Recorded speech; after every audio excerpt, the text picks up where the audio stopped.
So IIT Kanpur, they're compiling all the works of Shankaracharya into one place. Yeah, they already started with the Bhagavad Gita. So the site is called Gita Super Site. Gita Super Site? I refer that a lot because you get at least 20 in one site. Okay. So Gita Super Site. Okay. If you Google it, you'll get it. Yeah. So you can get the Shankaracharya's commentary. Gita Super Site. Yeah, Gita Site. GitaSupersite.iitk.ac.in. Exactly. And in that site itself, if anybody is interested in Patanjali Yoga Sutra, Oh, nice. that is there with commentary and sub-commentary. Which group is he part of? Is he part Can you of? add into the Bhagavad Gita group if you have the admin, right? I think so. Let me see. See if possible. Otherwise, I'll add once I have the phone back. Yes, Gita. I want to. So let me.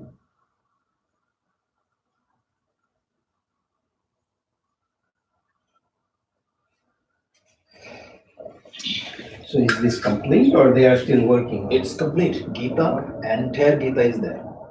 So you can choose the commentary, sub-commentary. So before the Gita class, I go through Shankaracharya's commentary. What's your number? Oh, sure. 201 201 376 376 9233. 9233. Thank you. Oh, okay. Okay, I just sent you an invite for a What's it? link. I sent you a link. So if you just click on that, you'll automatically get added to it. Okay. Oh, this is for the Bhagavad Gita. This is Bhagavad Gita. Okay, join. Sure. So Bhagavad Gita, we started with an introduction. So in 4 sessions, You finished the chapter 1. no, actually the introduction. Introduction we did why, what, and how. Oh, okay. So what is Bhagavad Gita? We started. So we explained the 2 meanings. What is Gita? Gita means it's a song. And what is Bhagavan? And then we went on to elaborate what is Bhagavan. And the 2 possible meaning. One is the song of the Bhagavan. Second one is a song about Bhagavan. So these are the which samasa you use. You can get these 2 meanings.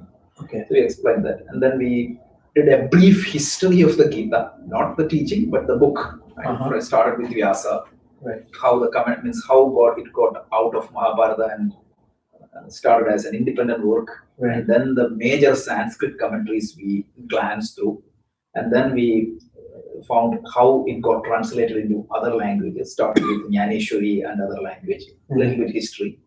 From there, we went to how it got into English by Charles Wilkins and Warren Hastings. Right. From England, how it moved to Germany, Russia, and finally how it ended up in America, how it inspired the transcendental movement, all that covered up to then how it inspired the freedom struggle, Right. right from Tilak to Gandhiji. Gandhiji. All those points we elaborated. So that's the brief history of Gita. That was, I took a lot of time to compile Yeah. because it has to come from multiple sources. Right. And then we went on and so how should why should somebody study Gita? So we understood little bit topic overlap with Vedanta, but that portion we elaborated. And then how should somebody study Gita? So we elaborated that point also. And then we went to Gita Dhyana, so the 9 verses. Then we covered chapter 1 in 9 sessions. So that much. Yeah. So all the videos are there. I'll send you those. So where are the videos? Videos, there is a Project Gita. There is a YouTube channel. You can subscribe that. We have it's dedicated to Gita. In YouTube. Project Gita. So Hindi also there. Like Vikrant Singh Tomar already publishes Hindi lectures from his classes. Right. English is from here. What is your number again? Sorry. 201 Yeah. 376 376 9233. Okay. When you join the group, I guess you just start from fresh, right? Correct. You don't see the previous ones. Yeah. But we'll send you the YouTube link. Okay. And also the previous lessons and all the materials. Because what I do is I Google your name and I see all the You can do that too. Yeah. I sent you another one. Okay. Just another Gita group. So this is Project Gita, right? Yeah, there's one Project Gita, there's Gita Deep Learning. Yeah, there's a lessons. 200 lessons is what we planned for the end-to-end Gita. So And I'll send you the Vedanta. I think we ones. covered around 18 lessons. Yeah, Vedanta, I mean deep learning. No, Vedanta, you part of that? I'm part of Yeah, the Vedanta. You're part of yes. Vedanta. Yeah, Okay. yeah, that I Understood. see. Okay, sure. You still have to add last 2 lectures though, right? No, I'm going to do that this week. Yeah, I know. Well, No, I think I'm handing out to somebody else. yeah, it's good to delegate somebody who Yeah. knows and how to do that. Yeah. Okay. Till that comes online, you can go to my channel and watch this. Yeah, Because the both Gitas. recording. No, even the Vedanta ones. Yeah, no, I do that. Oh, I yeah. do that. Yeah, I keep yours also in my Sure. playlist. And, Yeah, just subscribe to my channel so that you will get it also. right.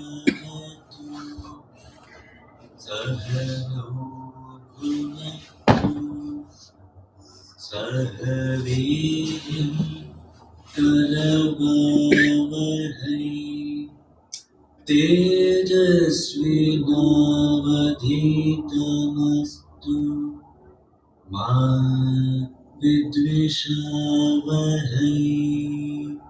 Om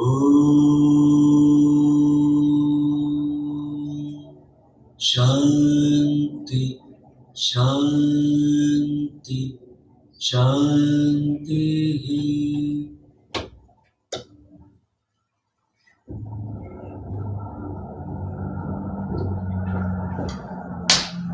Okay. So this invocation, I always hear that any Gita lectures like Jayara also does that. Yeah. I'll go over the meaning one day. Yeah. It is it's a Shanti Patha of Upanishads. Uh-huh. So I'll go over that. So why is it always appropriate? It's the most appropriate invocation. For the Gita? Yeah. It's, every traditional teaching will start with this.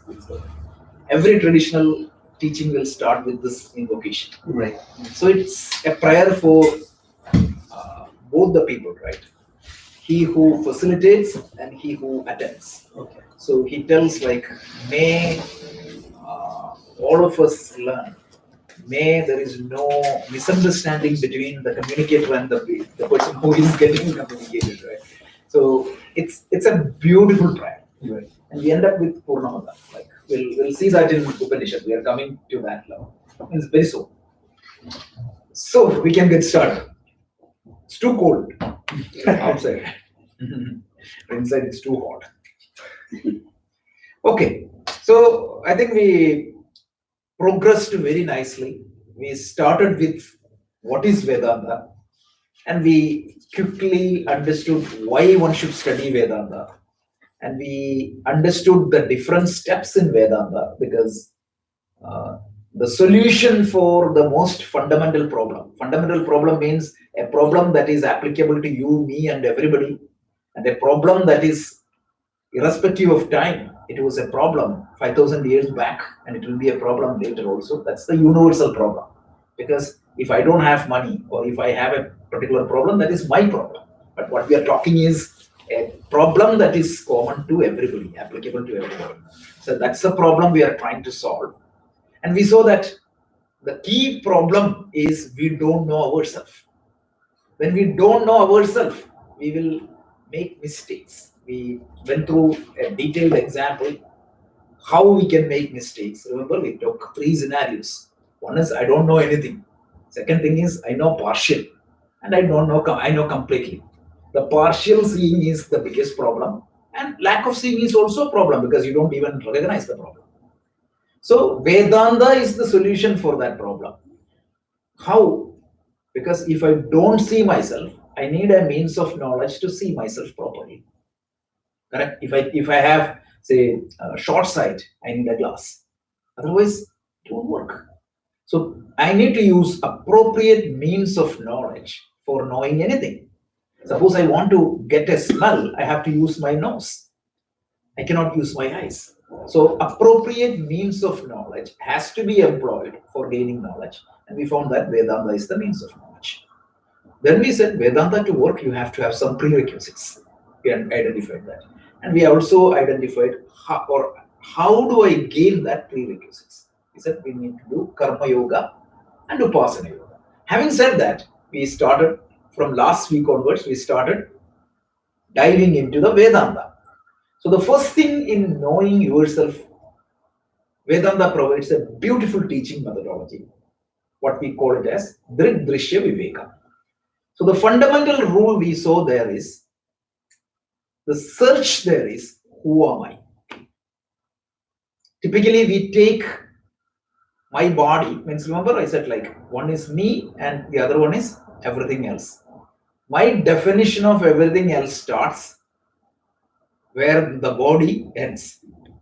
So I gave two different observations there. One is the observer is always different from observed. That is a very fundamental rule. Now here, who is the observer and who is the observed? Why do I see my body as me? I said two things. One is sensation, where my nerves are. I typically feel that I am part of that. I said, like, if I can extend my nerve to my clothes, then what happens? I will identify myself with clothes. It's like sensors. You're extending, if you extend that sensor a little bit further, you will get sensation from that place. So sensation cannot be a means for judging myself or putting myself. Second thing I said is what? The position of your sense organs. Where exactly your eyes located, you feel that that's behind the eyes you are sitting. I said, if you remove the eyes and put that in the road, what happens? You may jump back immediately, even though you're sitting here. So your position of the sense organs and the sensation where the nervous system works, this gives me a feeling that I am part of the body. So then, Dridrishya Viveka, what it does is, it starts elaborating, like, what exactly is the perception? So we took one example. I'm seeing a flower. How the science of perception works. First, my eyes will capture the image of that flower. Whatever captured by the eyes will be seen by my mind. Remember? Rupam Drishyam Lochanam Drik. Tad Drittum Drishyamanasam. So if I have color blindedness, the image seen by the mind is going to be black and white, even though the image captured by the eyes are color. So level one of perception is what? I am seeing, my eyes are capturing the external object. Second level of perception is what? My mind captures what is seen by the sense organs. So sound, eardrum vibrates. My mind's only see that. My mind don't see directly what is happened externally. My mind don't directly see what has happened externally as an image. That is eye's job. What is captured by eye is seen by the mind. And what is the third thing? What is captured by the mind is seen by consciousness. So I posed there, I said there is a small danger here. If you go to the literal meaning of consciousness, you may get confused. So you have to define, whenever you use a terminology, you have to define in what context you are using. And here the definition was what? That by which you are aware the thoughts in your mind is defined as consciousness in Vedanta. If you miss this point, the Vedanta is gone there. So definitions are very important. So in Vedanta class, right, Swami Dayananda personally told me this one. It is very interesting. He said, like, when you teach Vedanta, it's important that what you speak, and it is equally important that what you not speak. So that's why I'm very careful in the choice of words I'm using. Have you ever seen I'm using the word soul? Because it can carry a totally different meaning. So it's very important. You have to use appropriate language to communicate Vedanta, because it can create a lot of confusion. And if you read all these books, it creates more confusion. Some of these books. I'm just telling my own experience, because these books may not be an authentic representation of what is taught by rishis. So we need to be very careful in our understanding. Sequencing is very important. When you go from step A to step B to step C, it's very important. So consciousness is that by which we are aware of our thoughts. So what is being represented in the mind is thoughts. So I'm seeing thoughts. So the direct perception is always my mental activities, vrittis. That is what the definition. But that vrittis are dependent upon what is captured by the sense organs. So this is what it is. So the real seer is the consciousness or the Atman, and that is what is Atma. So continuing this discussion, so we said that our typical perception of me is not me. And I also pointed out one point last week. When I have what is body then? It is a wonderful gadget. It is the most powerful instrument given to you by God. So here we need to identify two terms. One is called identification and the second one is attachment. What happens is I am identifying with a gadget given to me. That's what the problem is. So I have a brand new, yeah, please.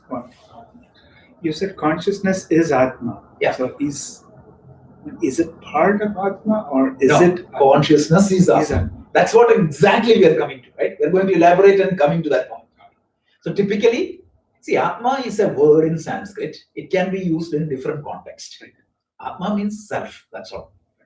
Not the soul Atma. No, soul and all. That's why. No, because Atma's English Yeah. is soul, right? Atman Yeah. is the Soul, exact let's Sanskrit define word. what is soul, right? No, I Soul, am yeah. saying Atma's English word is soul. No. Right? I mean, that's what No, I'm no, saying. no. That's the problem. That's why I Yeah, said that. that's where the That's not confusion good. is, right? Exactly. Yeah. Right. Soul means there is a different meaning.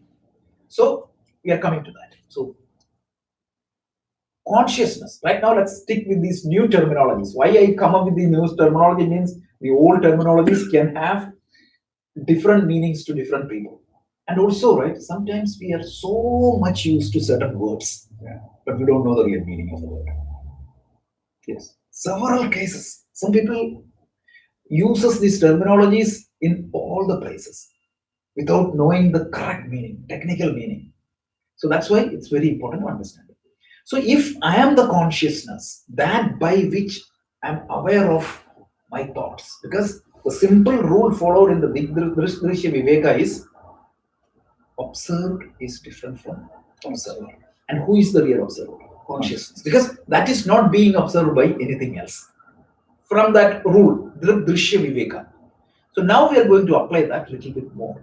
If I am taking my gadget time as myself, the problem is called identification. In Sanskrit, it is called adhyasa. A classic example given in our scripture is, if imagine that there is a crystal in my hand, and if there is a cloth in front of that crystal, here I put a cloth, orange cloth. How does the crystal look like? Orange. Orange. Yes, the crystal is orange. Is the crystal is orange? So what happened? You're identifying the orangeness of, or superimposing the orangeness of that cloth into the crystal. So what happens is you are given some wonderful gadgets. So I am given a wonderful car. Without that car, my transaction with the world is always constrained. Remember in Bhagavad Gita class I said, the maximum speed Caesar used to commute is what? Julius Caesar, the most powerful empire of the world at that time, used to commute is what? 35 kilometers per hour. That is the maximum speed of a horse. So the gadgets means A, the gadgets allow me to transact with the world. For example, if I don't have a telescope, I'm completely unaware of what is happening in the outer space. So the gadgets allows me to transact with the world. It makes it possible for me to interact with the world outside. But if I identify myself with the gadget, that's a problem. So the body is a gadget. So what exactly is the gadgets available to me? So that's what we are going to see. So one key teachings in the Vedanta, it talks about the different kinds of body available to an individual. And this is known as Sharira Traya. Again, another technical term. So we are in Drishya Viveka, that is the teaching methodology we are using. Drishya Viveka is a methodology which allows me to identify who am I and what are the gadgets or the tools available to me. Correct? Observed is always not me. I am the observer. So we identified consciousness as consciousness, I am the consciousness. Then what are these bodies? What are the importance of these bodies? So Sharira is a Sanskrit word. What is the definition of Sharira in Sanskrit? Shiryate iti Sharira. That which decays. Look at the definition. Deha. Have you heard of Deha? What is the meaning of Deha? Body. What is it? Something which will do. The definition is going to be very interesting. Dahana Yogya. That which can be burned, that which will be burned. That is the definition of Deha. So eventually this body, Pasmandam Shariram, it will be burned. So that is what it is. So now let's see, what are all the three different bodies available to an individual? That's what, just listen carefully and follow and ask me questions. This is, yeah. In Viveka, what does it mean? Drik means the seer. Drishya means see. Viveka means discernment or discrimination. The understanding of the difference between seer and seen. What happens? Typically, I take part of the seen as seer. That is the problem. So we saw that. So Shariratraya. So this methodology, which is a key teaching under the umbrella of Drishya Viveka, talks about, means helps us to understand who am I. That is the inquiry. Yeah. Again, this may or may not be connected directly to this topic here. That's fine. But Advaita, if you look at it, so the consciousness of the individual consciousness again is part of the universal consciousness. Yeah. So in that context, how is the individual consciousness different? Yeah. Okay. So just to clarify, fast forwarding and telling how many consciousness are there in the world. There's only one. So the consciousness that by which I am aware of my thought is the same consciousness you have. So I'm coming to that slowly. Sorry. No. But these are good questions. Okay. So let's identify the body. From body, we are seeing what we are not. Right? Eliminating one at a time. And finally, we'll come to what? Who am I? And what is my nature? So this was known to or not known to Ramana Maharshi ji? It's not to Ramana. And why or how is this philosophy, again, the big question, who am I? Why did it arise at all if he knew? No, he started like that. Okay. In his inquiry, right? It is Neti. He eliminated everything and finally he came to this. Okay. He didn't study formally Advaita Vedanta, but he was a ripe soul, right? Meaning, soul meaning individual there. Correct. So he came with that much karma, which was good enough. But you and I need a lot of study. That's a problem. So this methodology, Shariratraya, is used to identify who am I. So first let's define an individual in Vedanta we call it as Jiva. And according to Vedanta, any Jiva has three different bodies. One is called let me explain the Sanskrit and let me explain the English. Sthula Sharira, Gross. Physical body. I would prefer to use physical body because gross here in America has a different meaning. No, gross as in sthula. Yes, which is So in all the Vedanta book you will see gross body, but I was purposefully using physical body because if somebody else listen to that, they have a different meaning. Then the second is weight kind of that. Correct. Overall. Right. Yeah, Sukshma Sharira. Sukshma Sharira means subtle body. Then Karana Sharira, it's called causal body. One word of caution, like if you really look at these lot of Vedanta books coming from India, lot of books I saw, instead of causal body, you can see casual body. Yes. Some editor made a mistake in one book and it got propagated into all the other. I have also observed that. No, because when I saw that, I thought there was a spelling mistake. So, Causal body. causal. The one which causes the Karana Cause. Sharira. Karana. So let's try to understand that. So Look at the way Shankaracharya Is that a word in English? The causative? Yes, causative. So in this inquiry, what Shankaracharya, this is the contribution of the great master Shankaracharya. He analyzes each of these body, 4 factors associated with each of these body, right? One is the material with which this body is made. Second one is the components of each of these body, and then the function of each of this body, and the last one is the nature of each of this body. It's a thorough analysis. That's what Shankaracharya did. And this is again taken from Vedanta. Of course, it is from It's Vedanta. not. Yeah. And in 32 years that he lived, he combined it beautifully. And the problem for us is what? This is spread in multiple places, right? And one Upanishad may have a little bit, and even Shankaracharya's Vivek Chudamani, you have to go through 700 verses to compile this. So that's why I was telling, like, instead of going through a book, let's go through the concepts first. Then going to the book makes sense.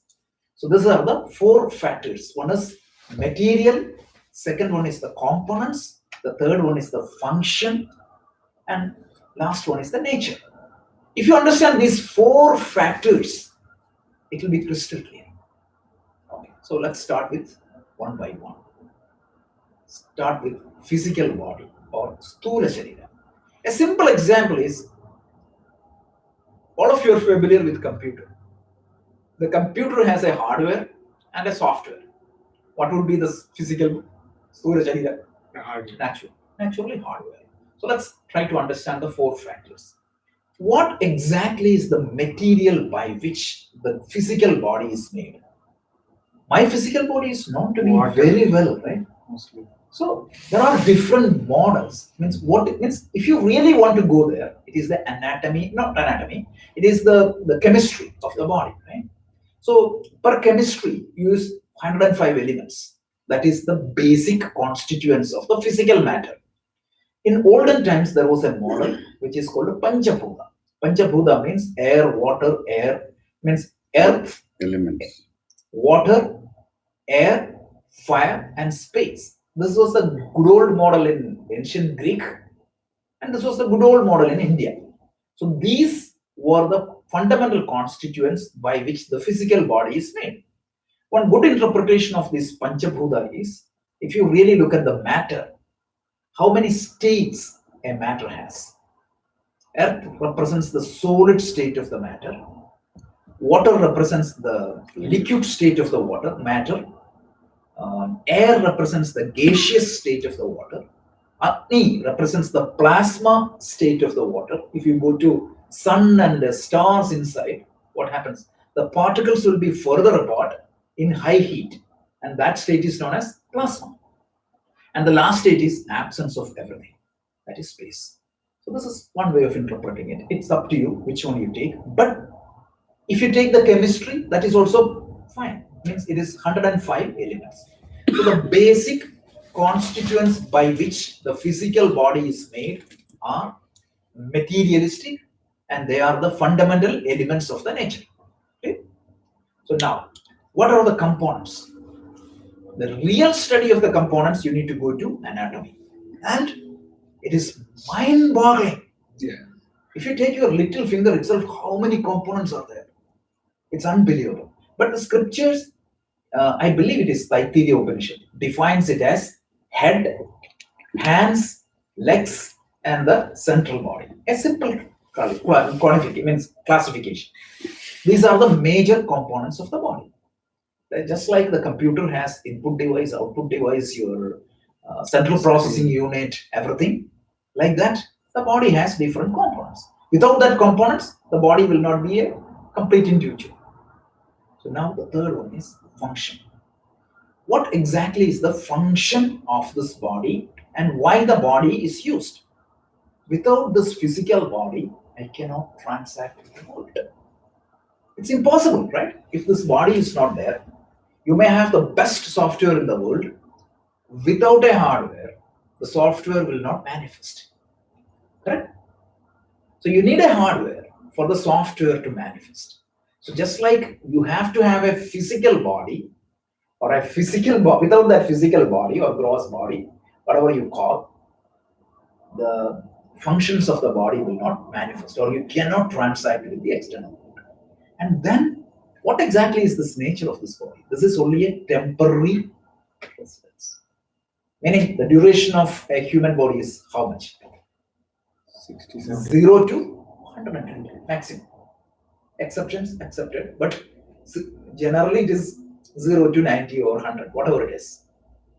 That much is the duration. Compared to the duration of the planet, that is nothing. That is temporary, that is its nature. Second one is, this is one more function, point I would just say. The body has 6 types of modifications. This is there in Upanishad, very clearly. They say, Asti. Asti means existence into the mother's womb. That is called Asti. And second stage is called as Jayate. Jayate means you're born to the world, into the world, the actual birth. Then Varthade, from age 0 to maybe 18 or 19 or I don't know, whatever is the age, you will grow. So Asti, Jayate, Varthade, second, third, fourth stage is called Viparinamade. It's a change. You become adult. There's no growth, but you would say that a metamorphosis happens, right? Like adulthood. That is what is Viparinamade. Then Parinama means change. Viparinama means special kind of change. Visheshena Parinama. Then Apakshiyate. Once you cross the 40 or maybe 50, I don't know what is the number, you will see that decay starts coming, right? Earlier you used to read like this, slowly you stretch until you the hand means till the length, how much length your hands have. Then you go to an ophthalmologist, all those things will happen. That is called apakshiyate, decay. And finally, pranashya, and destruction. Beautifully described. This is the life cycle of the physical body. Physical body. Gita, we are going to see. Verse 11 onwards, this is exactly the topic. So, now, what is the nature of this body? Subjected to change. That is what I just said. This body is subjected to change. I was putting together the Gita slides. I put Mahatma Gandhi at the age of 5, at the age of 20, at the age of till when he was about to pass away. You won't even recognize that it is Gandhi when you see the other picture. So that much changes happens. And they say that most of the cells in your body will be removed and replenished in 12 years. So this body is subjected to change. So say when you were a kid, you didn't have this much size.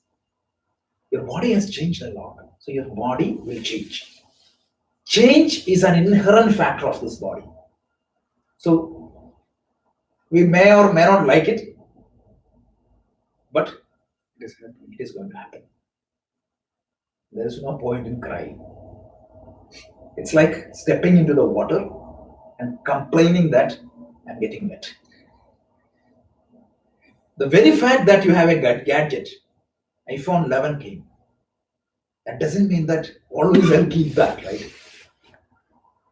2-3 years, the camera will stop working, the quality will deteriorate, even it cannot stand with the new OS updates. You cannot live, the software will not fit within that system. Like that, the physical body is subjected to change. Then, limited period of life. I already said it could be 0 to 120. Then, this physical body, the existence of this physical body, I know that very well. And you know that also. Right? You know that I'm sitting here. So, this physical body is visible to myself. Visible means aware. Yes. My voice is aware to you. My presence is aware to you. And Chimananda Swamiji used to tell, like, if you didn't bathe, your smell is also aware to other people. Right? Everything is completely aware to you. That is the nature of this body. This is the summary of it. And essentially, this is the gadget number 1. So it's like the physical gadget. Now let's go to the second gadget. So the second one is called subtle body, Sukshma Sharira. What is the Sukshma? The classic example is the software and hardware. Shankaracharya's time it was not there. Otherwise, I'm 100% sure he would have used that example. How much this laptop has, how many, the size of this laptop could be, say, 128 GB. But the amount of information, if you physically weigh, Zero. it means that, but practically, if you imagine, like if these were physical objects, the hard disk will weigh this much, and the object will weigh this much, right? So subtle means they are not physical, but the existence is there.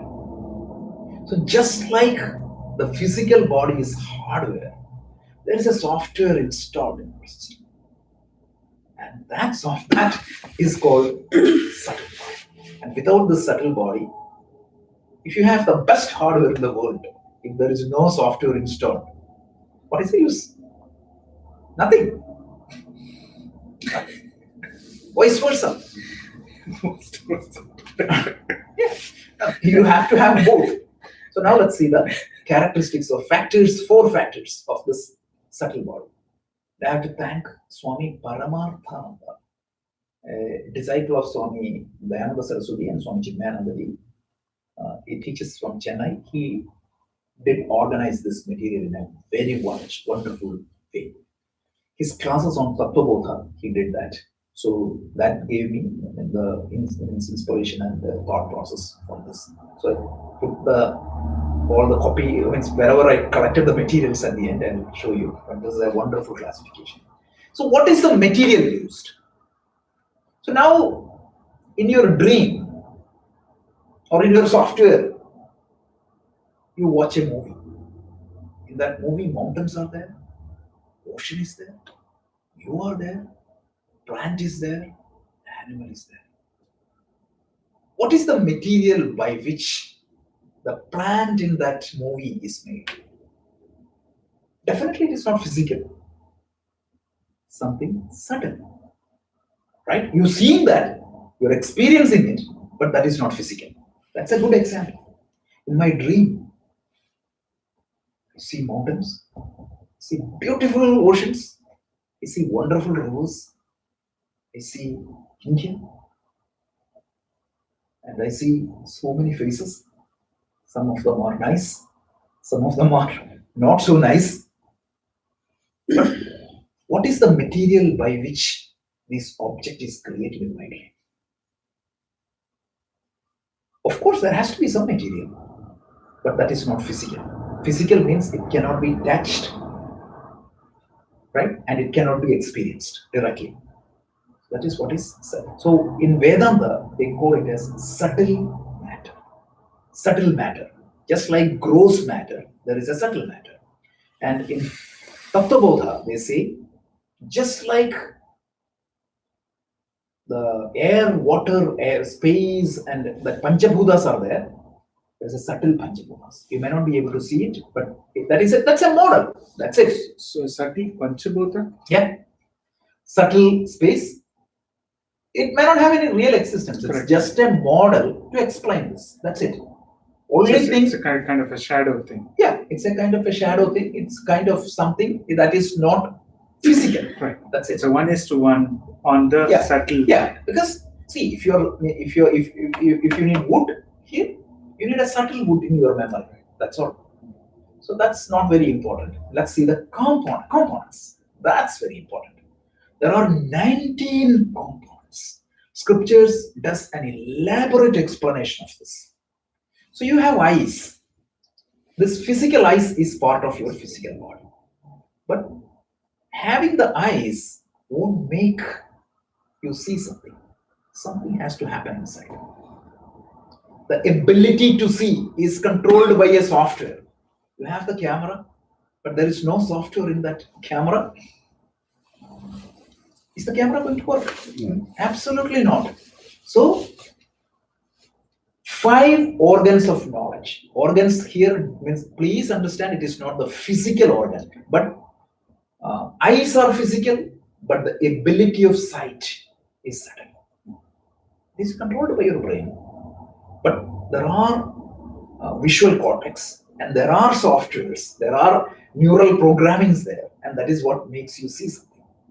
So, 5 organs of perception, that is eyes, ears, nose, tongue, and skin. So, but the physical organs are part of the physical body, but the sensation of touch, that which makes you aware of the sensation, the nervous system and the neural system, and then the taste, that which makes you aware of the taste, that which makes you aware of the sight, that which makes you aware of the sound. This is what is 5 functions of the subtle body. Then ability to act. Yeah, I need my legs to move forward for me to move, but something in me has to instruct. And that is a kind of a subtle aspect. The robot can move. How? The programming inside has to be a move instruction. Otherwise, it will not move. So, 5 organs of action. What are all the 5 organs of action? Hands, legs, Hands, legs, mouth, then organ of excretion, excretion. organ of procurement, meaning the what is called? Yeah, We have rebirth. Yeah. We have genetical organs. Genetical. That's what it is. So these are the 5 functions. So 5 plus 1, 5, 10 components. Then the mind. So the mind has 4 components. So 5 plus 5, 10. Before mind, there is one. Pranas. Pranas. Prana meaning what? Energy. That's all. Means simple definition is energy. There are 5 different pranas. I'm going to explain what it is right now. Let's do that. So these are the 19 components. So pranas, let's see. These are the 5 different pranas. It is known as prana, apana, vyana, samana, and udana. Have you heard of that? Some priest, when they do the puja, right? They say prana is swaha, apana is swaha. So what is prana? Getting oxygen. Life force. Yeah. No, actually, that is the high. Means that Respiratory. life force is the gross Gross. definition of the pancha prana. So the first prana is respiratory system. Breathing air, oxygen, and you're exhaling water. Second one is known as apana. Apana means removal of waste from your body. That energy which forces to release all the wastage from your body. This is discussed in the yoga books extensively, right? But Vedanta also uses the same thing. The third one is vyana. Vyana means circulating oxygen and food components to all circulation. The circulatory system is known as. The blood vessels are physical body, but the circulation, actual circulation, that energy which forces the things to circulate. You need to understand the difference very clearly. Right. Yeah. So the fourth one is samana. Samana means digest the food, meaning Digestion. convert, just get the nutritions out of the food. That is samana. And finally, udana means reversal process. When you about to depart, that which pushes your subtle body out of your system. That is a simple one. And there is a small other definition also. Sometimes reversal happens. Like suppose you ate something which is not good for your stomach. What is going to happen? Throw it out. Throw it away. That's also udana in its larger sense is the Removal. removal of your prana, the whole life forces, the subtle body from your system. You don't have to study in detail, but just need to understand. Yoga classes will give you the detailed study of this. But so far how much? 5 plus 5 plus 5, 15. And the last thing is the 5 components of your mind. So the mind has 4 components. One is called manaha, second one is called buddhi, The third one is called Ahankara, and the fourth component is called Chitta. To start, means Yoga Sutra studies, we saw that, right? Remember, right? So the Manaha component means what? It is, one is, it is that which gives you the feelings. The best definition I saw on Manaha is one of the Vedantic book. It tells like, suppose you are thinking about this, you are consciously thinking. That part is buddhi. I want to think of it. That is called buddhi. So nischayatmika buddhi. I'm definite. I know what I'm thinking. That thought comes to my mind. But there are so many other things comes to my mind without my thinking. That's what is called mana. Emotions is the classic example. That is mana. Can you make an emotion at will? You can act an emotion. That's a different thing. But can you really feel emotion? If you say, I'll say, can you cry? Can you be extremely sad in the next 2 minutes? Are you laughing? You cannot. So that is manaha. Manaha, buddhi, combination of these two make almost every transaction. So manaha, buddhi, ahankara. Sorry, let's go to the chitta first. Then come back to ahankara. So chitta means what? Memory. Intellect. Memory. Chitta means memory. Yeah. Buddhi is intellect. Buddhi is intellect. Buddhi is intellect. Manaha is the primary function of the mind. Manaha, buddhi, chitta means memory.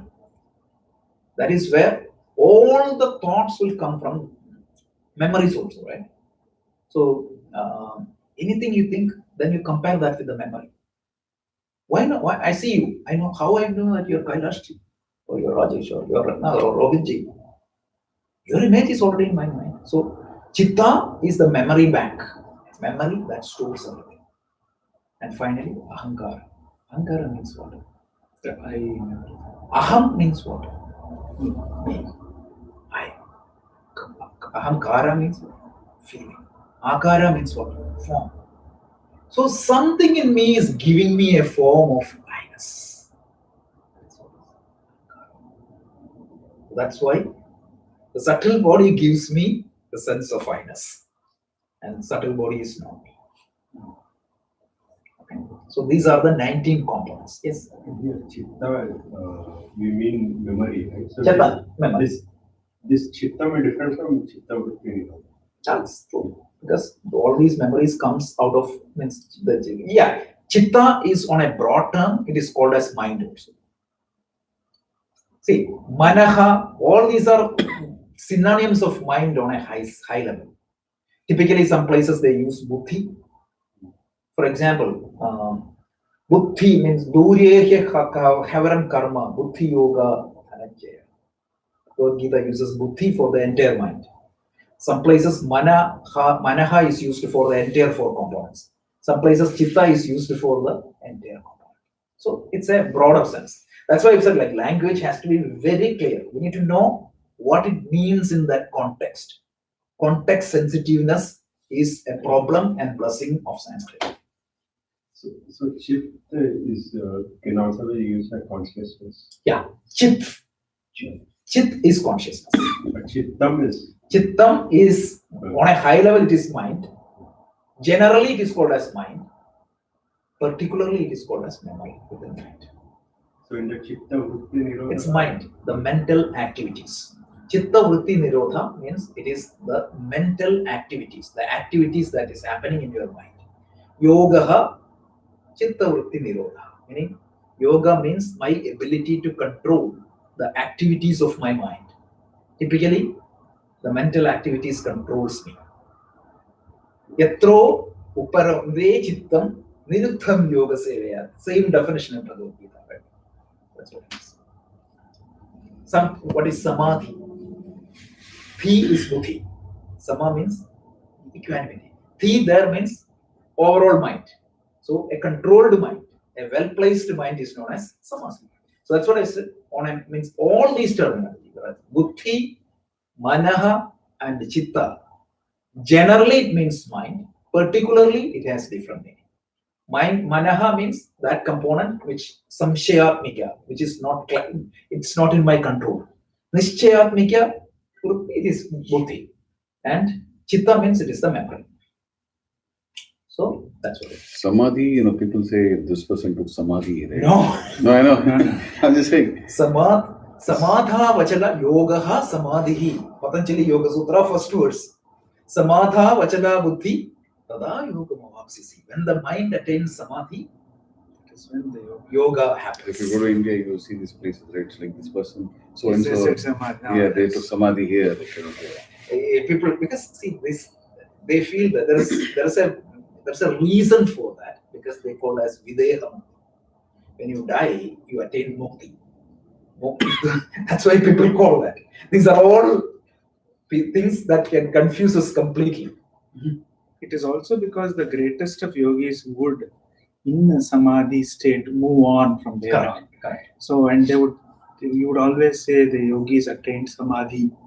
They would leave the body When it's peaceful. voluntarily, Right. when out of samadhi. So, after reaching an equanimity of mind, that state, they would give up this physical body. That is how it used to happen. Yeah. But then that Consciously, you can invoke this udana and get out of the body, like some yogis does that. But these are all yoga, and Patanjali himself tells these are called siddhis. And these siddhis, if you are just attached to the siddhis, that can pull you down. So there are Like hundreds of examples. Shankaracharya, he left his body, he went into the king's body. Those and are all, came yeah, back these on are stories. We don't know, right, whether it is correct. And I would not rate Shankaracharya on those. I would rate Shankaracharya on what he has written here. These are all facts, very evident. Even in modern times, you cannot do this type of classification and analysis. Such a detailed analysis he has done. So let's go to the third function. So we saw the material. It is subtle matter. Just like there is a physical matter, there is a subtle matter. The components are 19, and the third thing is function. Without the software, the hardware cannot interact with the world outside. So without these 19 components, what happens? You may have eyes. There are hundreds of people with physical eyes without eyesight. Right? Yeah. So that's what it is. This software and hardware has to work together for transacting with the world outside. Then nature. Nature means subtle body also is subjected to change. It has a birth, it has a death also. And also, And does that coincide with the... no, not exactly like that. Yeah, we are going to see this a little bit more detail when it comes to the reincarnation, like punarjanma, etc. We're going to see that. But at least now understand that this is how it is. And then when the physical body dies, the subtle body will not die. It's like you have all your favorite custom-made software in this laptop. I can easily migrate this laptop to software to another hardware, a better hardware, this when the life of the computer is over. This is a modern example. Traditional example given by Shankaracharya is water. You're transferring a bucket of water from one bucket to the other. You saw a crack in that bucket. So what do you do? Just put that into different water. So subtle body will not end when the physical. I'm coming to reincarnation, so please, we will discuss this in detail, because the concept of reincarnation is completely misunderstood. It's a complete confusion for people. We need to clearly understand what it is. So then what? Continues into physical life, and then who can see my subtle body or experience my subtle body? Only me. Can I dream what is happening in your mind? No. You might be praising me, but in your mind you might be cursing me. I was watching a comedy skit. So in that particular skit, there is a chair. If you sit in that chair, your real thoughts will come out.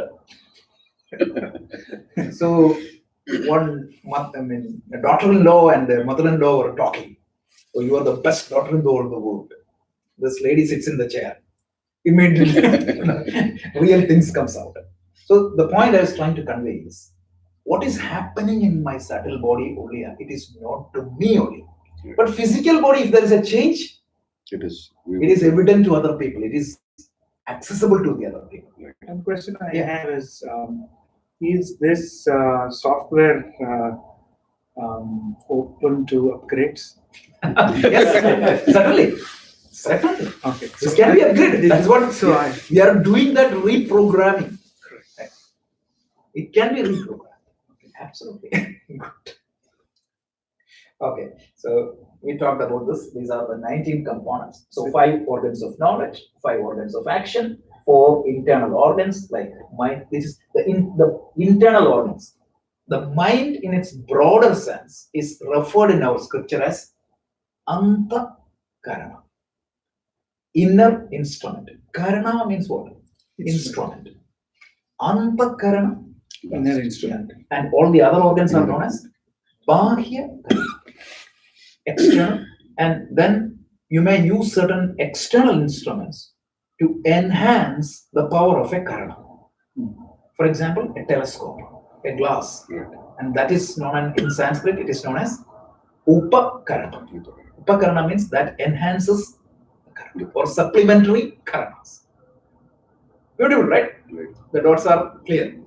So basically, karana, Upakarana. Like I think in Malayalam we say upakaranam for instruments. Correct, that's Yeah, correct. yeah, That's correct. That's Yeah. like Malayalam word came from Sanskrit. Sanskrit. It's a Sanskrit word. Even in Hindi it's there, right? Upakarana. Upakarana. It's such a beautiful open architecture. You can plug in, play. Yeah. Yeah. the 5 organs of perception. Yeah. So we eyes are also called as chakshu, ikva. Yeah. That's Yeah. It's there's Sanskrit words for that. That's in the subtle body. In the No, The equivalent of that is eye-born is physical body. Chakshuhu is physical, but the ability to see, right? That physical body needs to be supplemented with a software. That's why I purposefully use the hardware software example, which you won't listen to any traditional Vedanta classes, right? This example is very good from our background and our experience. So that's why this example makes perfect sense. So I talked about prana, apana, vyana, samana, udana. So now onwards, when the priest pours some water on you and utter this, just understand this is what you are invoking all the energy systems in your body, right? You are praying for their well-being, because without means if you want to be well, the pancha pranas has to be well in your body. So that's why priest does that. Of course, every time you eat, you are supposed to Yeah. chant that. Yeah, because some you are- people when they eat, they throw some water and say pranaya swaha, panaya swaha, udanaya swaha, without understanding any meaning. So that example of Swami Chidananda always makes me laugh. That example is there was a priest. This priest used to conduct all the pujas. People used to come there, hire the priest, do a puja, expert in all the pujas. Unfortunately, he has a cat in his house. So whenever he does all these pujas samagris, the cat will come and run. So before starting the puja, he used to tie the cat in one place. Fast forward 25 years, his son became the head priest. By that time, there was no cat here. So he was putting the checklist of the puja. The first checklist is a cat. Tie the cat. Tie the cat is the first process.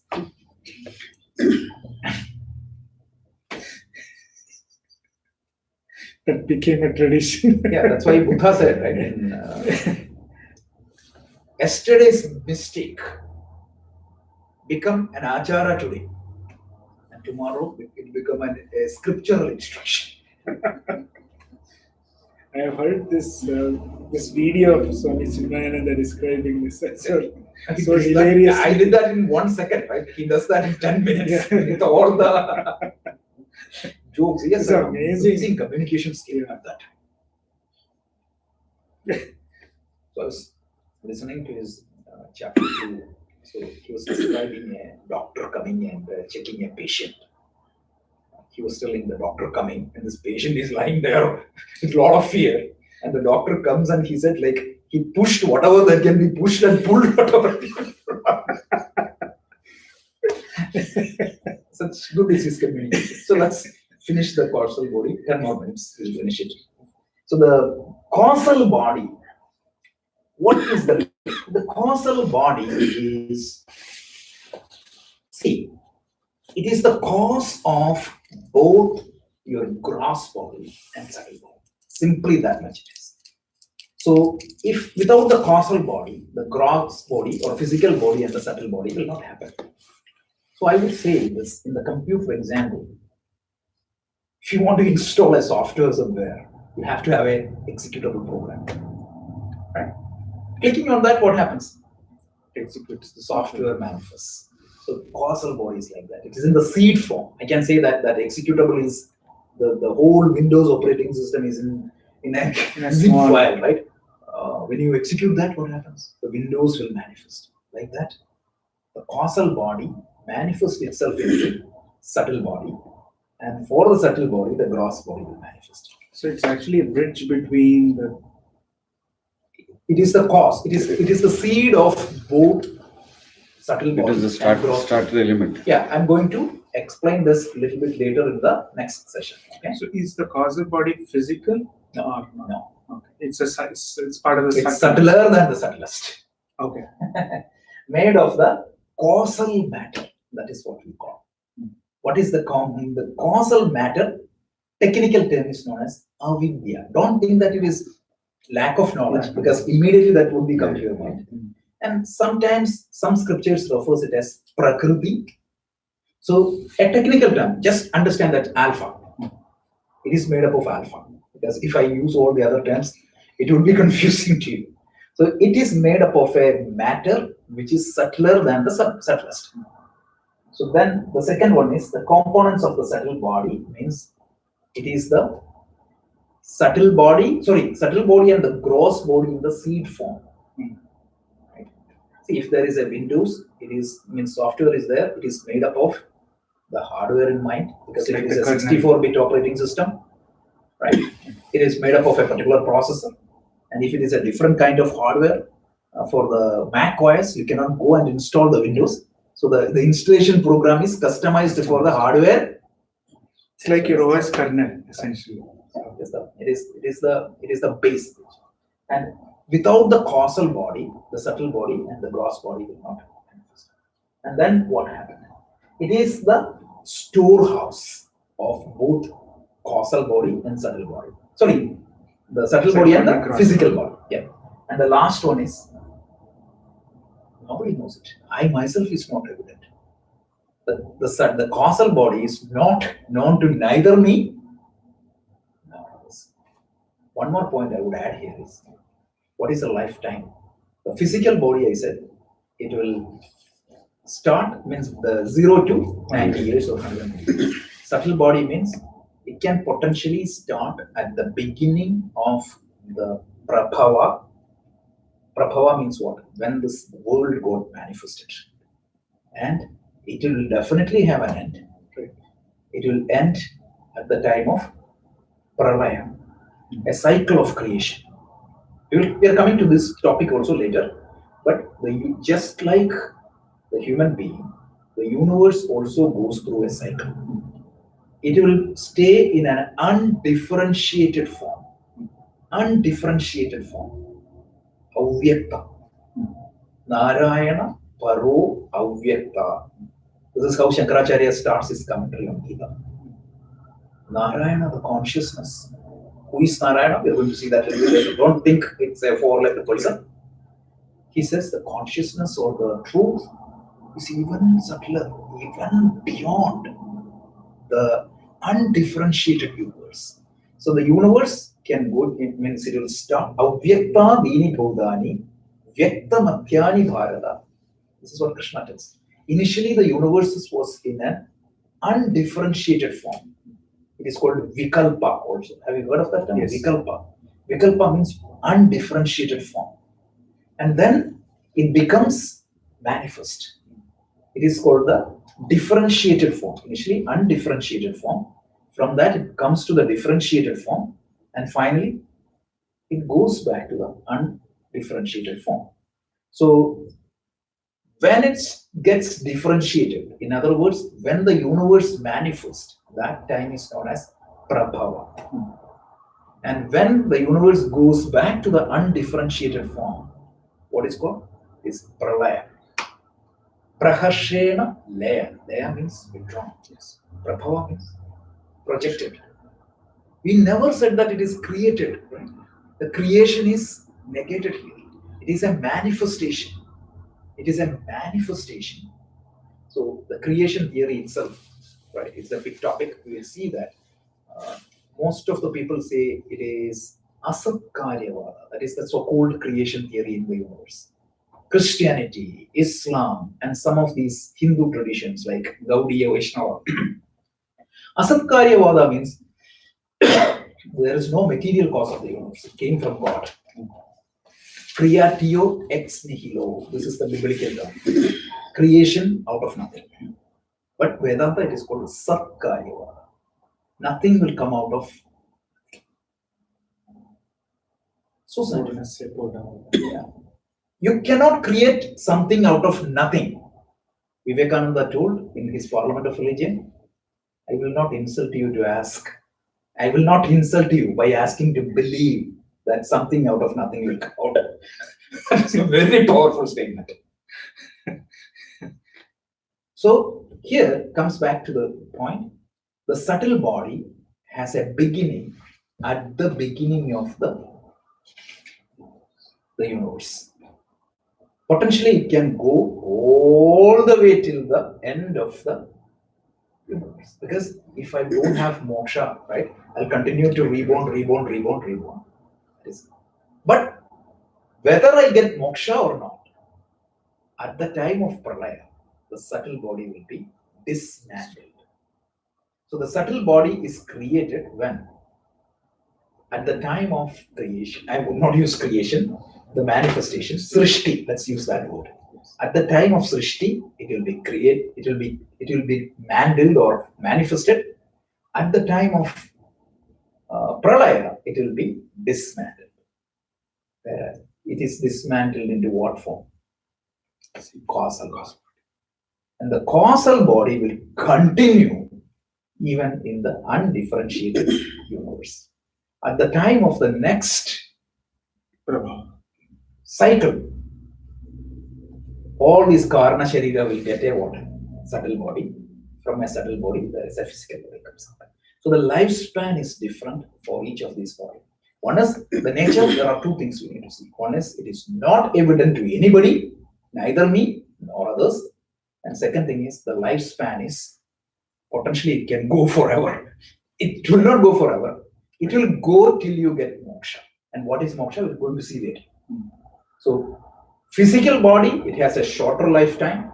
Subtle body has a longer lifetime, but definitely constrained by the cycle, right? Whatever cycle you are in, it is constrained by the causal body. Even it can go beyond the cycles. It can transcend to multiple cycles. This is a very confusing topic of Vedanta, but I hope it is clear, right?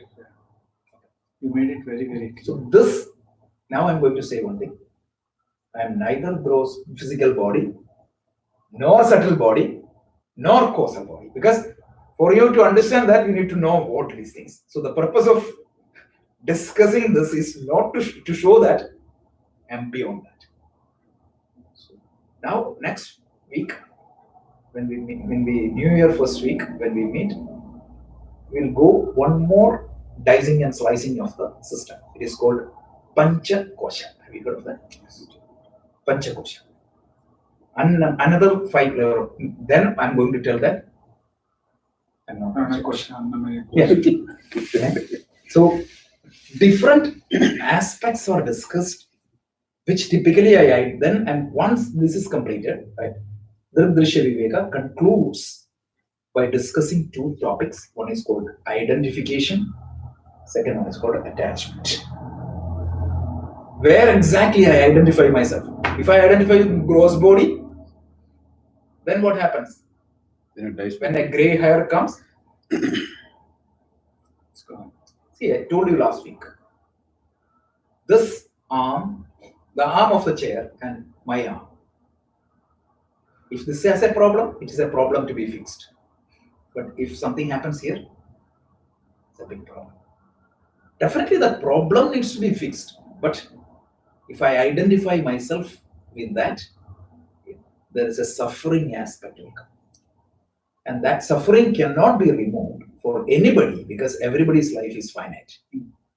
So once you identify with the proper identification, you will see that you get an extraordinary strength. So I told you, Vivekananda was telling one billionaire. At least if you study this, you can die peacefully. So this is what it is. No, truly. It's So how well put. Yeah, so Rockefeller. Rockefeller was asking him, I have billions of dollars. There's no problem for me. What is your teaching how your teaching can help you? He said, sir, yeah, you have everything to live, but are you ready to face death? This teaching will help you to face death bodily, and that made him a big fan of it. You can Google it. It's there in a lot of newspapers. Tesla was a big. Yeah. No, all the people, anybody who come across him, in 5 minutes he was able to. Yeah. Okay, sorry, 10 minutes extra. But this is a big topic. This subtle body and the causal body, that will keep remaining. It will still be alive after your gross body is gone. Yeah. Yeah. So that's where we're getting to where the rebirth part. Yeah. Yeah. These two things will go into that. Yeah. And the subtle body will come to an end at the time of the pralaya, but the causal body will continue. It will create a new subtle body at the time of next. But when it moves to the second body, yeah, your mind is not going along with it. We are coming to that. What exactly you define as the mind is the problem. I know. No, because you don't identify yourself as you in that other body, no, right? Actually, you will identify with somebody else. You will be identified with that physical body. Exactly, right. Yeah. So what mind does is it will identify with the physical body it belongs to. Why? Because the mind takes the sensation and the input from the sensory organs. So the new body has a new different set of sensation. Right. That's what it is. So what exactly moves and how it moves, we are going to talk about that. Just like this, it needs a one class by itself. So we'll talk about that. So the Jiva lives in the subtle body or the causal body? The Jiva has these three bodies put together. It's called Jiva. The whole thing is Whole thing. So all the bodies that are around the world, there are no new ones coming in. It's just, the same ones moving to another body, to another body, to another body. I don't know that. Actually, this question was asked to Vivekananda. What? He said, I don't know. That doesn't mean it shows the limitation of our understanding. That's it. And some people comes with argument. Okay, there were so many arguments. Means like they put an equation: 15 animals, 13 human beings, 5 trees. And if you see the human being grows, corresponding number of animals will reduce. I don't want to explain like that. These are all reverse engineering. We don't want to do that. We want to stick to the scripture and what is important to us. Because it gets confusing. Like if a person dies, they say we can even turn into an animal. Yeah, no. Let's discuss that, because after the discussion, let us discuss that. These are all popular understanding and belief. Right. Really, I don't want, because this is the problem. So problem means not you are asking. What I'm saying is that there is a lot of misunderstanding. So the biggest challenge for Vedanta sessions, at least I find, is people come with after reading all these books, they comes with a different understanding. So conditioning is required to take them before Unconditional. Reset. Yeah, Swami Chidananda used to say the biggest challenge is these paperbacks. They read book and come up with their idea and they won't change it. Yeah. Okay, thank you. So New Year we'll do with a meditation, and then that Thursday we will continue.